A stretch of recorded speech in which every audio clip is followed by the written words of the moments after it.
Recently, Indian National Congress has chosen its 98th president.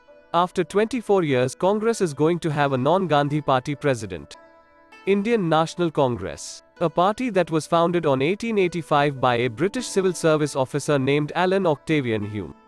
A party that had 6 European-born persons who served as its presidents. Yet a party that claims to have brought India's freedom. Was it really founded and acted on India's interest? We will try to understand what its founder once said about the party and what its one of the presidents, Lala Lajpat Rai, wrote about it. It is an undisputed historical fact that the idea of the Indian National Congress was a product of Lord Dufferin's brain, that he suggested it to Mr. Hume, that the latter undertook to work it out. Yes, Congress was created by the British and for the British. Dufferin was the viceroy in British India from 1884 to 1888. It was originally not known that Dufferin planned to establish Indian National Congress in order to control the Indian freedom movements so that reign of the movements always remain in British hands. Later it was disclosed in the biography of Mr. Hume written by William Wedderburn. Wedderburn himself was the 5th president of Congress. British Empire was terribly shaken by our first war of independence in 1857, that is also known as Sepoy Mutiny. Even after Britain suppressed the revolution with extreme cruelty, the massacre continued for many years after the rebellion was quashed. Hundreds of thousands of civilians were killed. Anyone suspected to have done any anti-British activity was taken out and tortured inhumanly. The Crown in Britain was dreadful of another such independence movement that would let them lose their prized possession called India. That is the reason the empire wanted to create Congress, having close tie with the administration. As William Wedderburn wrote, indeed, in initiating the national movement, Mr. Hume took counsel with the Viceroy, Lord Dufferin. It was apparently by Lord Dufferin's advice that he took up the work of political organization. The first Congress was opened with the friendly sympathy of the highest authorities. Lala Lajpat Rai commented, What he evidently aimed at was a sort of an innocuous association which should serve more as a safety valve than as a genuine nationalist organization for national purposes.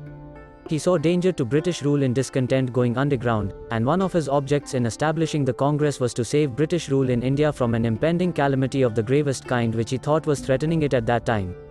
Hume once explained about the importance of having Congress as the safety valve to Auckland Colwyn, Lieutenant Governor to a few Indian provinces. A safety valve for the escape of great and growing forces generated by our own action was urgently needed, and no more efficacious safety valve than our Congress movement could possibly be devised. By our own action, Hume clearly meant the despotic governance of British Empire. Growing forces were the underground discontent and revolutionary movements. In Hume's biography, Mr. Wedderburn wrote that the real danger lies under the surface, arising from material suffering among the masses, and resentment among the irreconcilable section of the dissatisfied intellectuals. He continued, The danger is enhanced by the fact that the autocratic power is exercised by a handful of foreigners, alien to the population in language, race, and creed, and belonging to a masterful nation singularly regardless of the feelings and prejudices of others.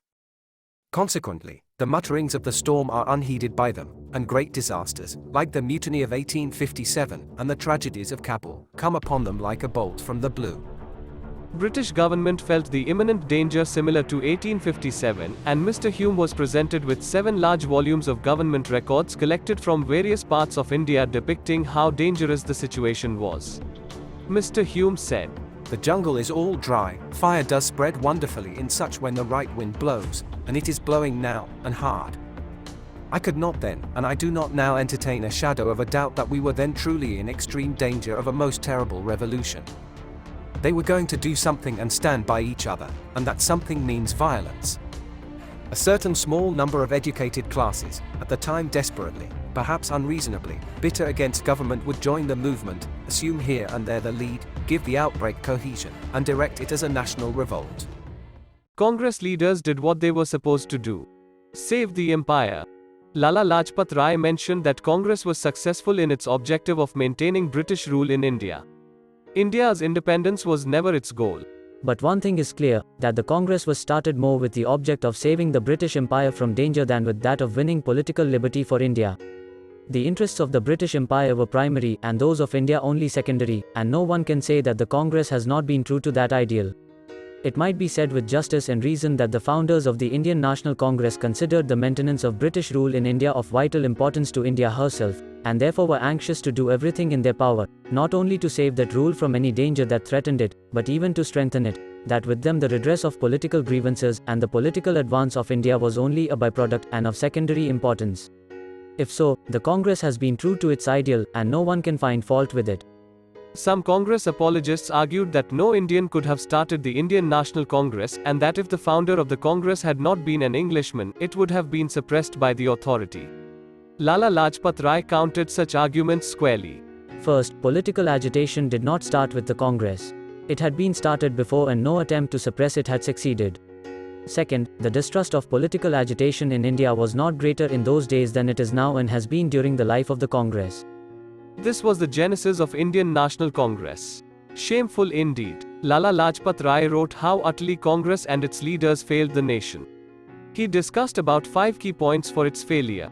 He mentioned how a new nationalist movement, outside Congress, of 1905 that started after Bengal division caught people's mind. People rose up rejecting British jobs, clothes, offices. It was a people's movement that started in 1905 under the banner Swadeshi and Swaraj. The former cared for wines, for children, and for home. The latter gave up all, to devote themselves completely to the cause and to the motherland. The former had produced only 2 full-time workers for the cause in the course of 22 years, the latter produced virtually hundreds and thousands in less than 2 years. Lala Lajpat Rai mentioned how revolutionaries, who were called extremists and terrorists by British, inspired the mass. Some of the moderate Congress leaders stooped so low that they called the revolutionaries as good for nothing, who could do nothing at the universities or with their lives, that they are maniacs and men who have lost all sense of right and wrong. Lala Lajpat Rai tore apart those hypocrite elites of Congress. But look at the men who have inspired the movement, some of whom are leading it even today. Is Aurobindo Ghosh a failure? Is Har Dayal a failure? Were the 9 deportees from Bengal failures? How many high-class graduates have been hanged? How many are in jail? Look at their university records and look at their prospects, and then say if you can call them malcontents or men who have arisen against the government because they could not prosper under it. He clearly articulated that because of these revolutionary leaders, government was forced to amend existing laws for sedition and different criminal procedures.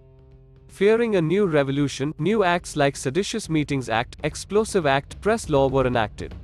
While the Congress moderate leaders were sleeping and serving their British masters, these revolutionaries shook the base of British Empire. During the tumultuous time of 1905 to 1915, revolutionaries took up the arms against the empire.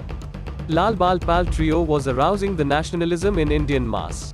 Leaders like Aurobindo Ghosh, Jatin Mukherjee, also known as Bagha Jatin, Rasbihari Bose, Har Dayal spread the revolution beyond the boundary of India.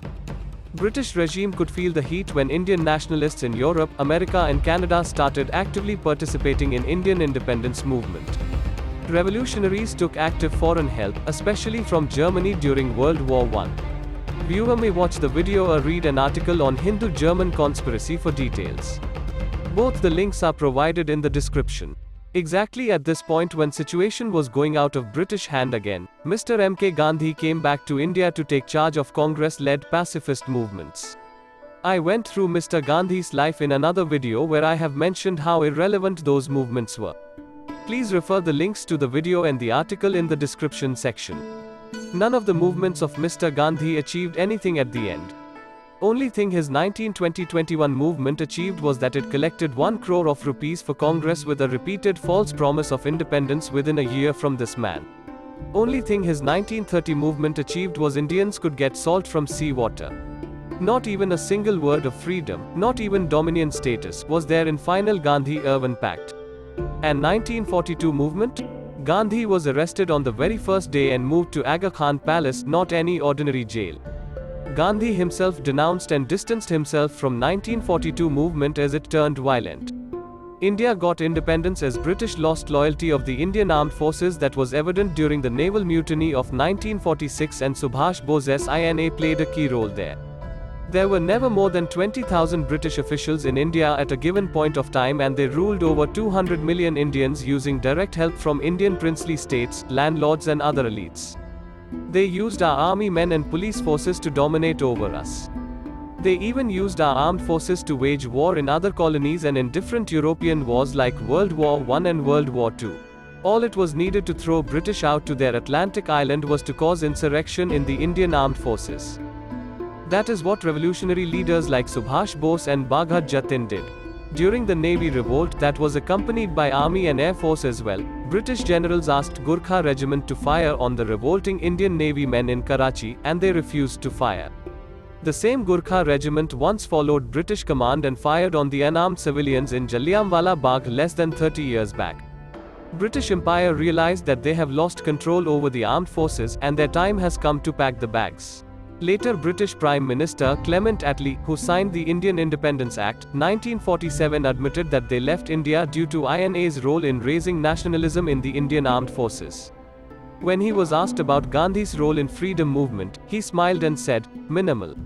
Even British High Commissioner John Freeman stated that the Royal Navy mutiny supported by the Army and the Air Force is the critical factor for British leaving India.